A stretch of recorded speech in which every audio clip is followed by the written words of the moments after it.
at the end of everything, it comes down to your vision.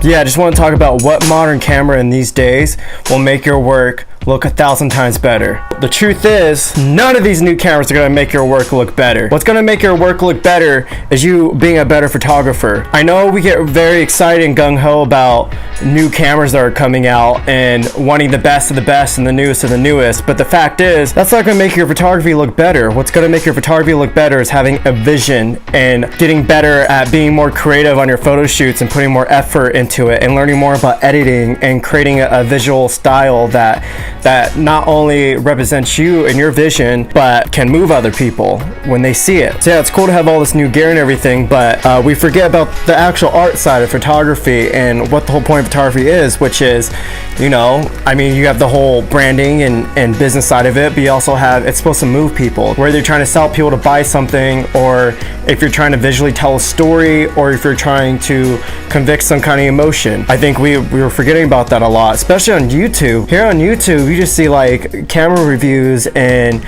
people getting in fights over different camera brands and stuff.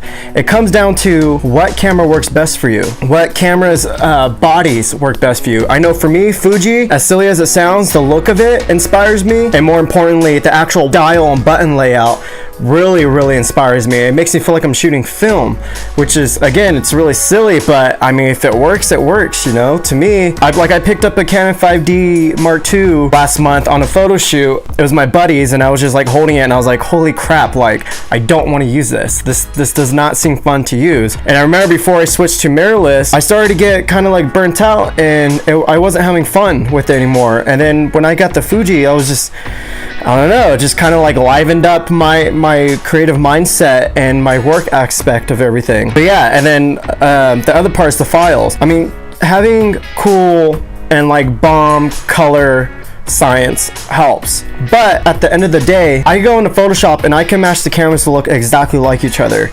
If you know about your color grading and you know about color theory, you can match any camera to look like each other. The fact that Fuji's film simulations already get my vision halfway to its point, it just makes it way more easier for me. And again, I have way more fun shooting with this. But yeah, guys, like, let's not get so caught up in all this technology and everything. Like Peter McKinnon just dropped a video comparing a like old Canon crop sensor $500 camera to the new ESR, which everyone's like crapping on. There's not a big difference because he's a good photographer and he has his whole aesthetic and he knows how to get that nailed down. But yeah, at the end of everything, it comes down to your vision. We need to stop focusing so much on gear. Just find the gear that gets the job done. Find the gear that helps you create that gets you to that point. But before that, again, have a vision, create a mood board. If you know what a mood board is, Google a mood board. Get an aesthetic down, get colors down. Again, for me, I really love Westerns. I grew up watching spaghetti Westerns and listening to a lot of country music with my dad and going fishing and camping and hiking, all that. So for me, I'm obsessed with that whole look. And I live 20-30 minutes from Palm Springs. I live in Yucaipa, California. It's kind of a little bit of a country town for what Southern California is. So yeah, that's me. I love warm tones, so I put my white balance all the way up. I only shoot Western looking stuff or like outdoorsy looking stuff. I don't know. But yeah, again, my whole point is find a vision. Find your vision. Find what represents you. It's good to copy other art, but the whole point of copying other art is to add that mindset and those tools to your tool bag that you can apply to your own vision. I don't know. I could talk for hours and hours and hours about this subject. I don't know. I'm starting to make more videos on the Fuji stuff, and I'm starting to get more stuff popping on my YouTube about other gear, and it just kind of blows my mind that we have like these dudes that are talking about $1,000 cameras and stuff, but they don't really ever shoot, or if they do shoot, it's just like flowers and stuff. I'm not trying to put down any of these YouTubers or anything like that. Again, it just comes down, if you give a professional photographer a $200 camera, they'll get the job done. They'll make it look like their work. Get the camera that works best for you. Again, Fuji.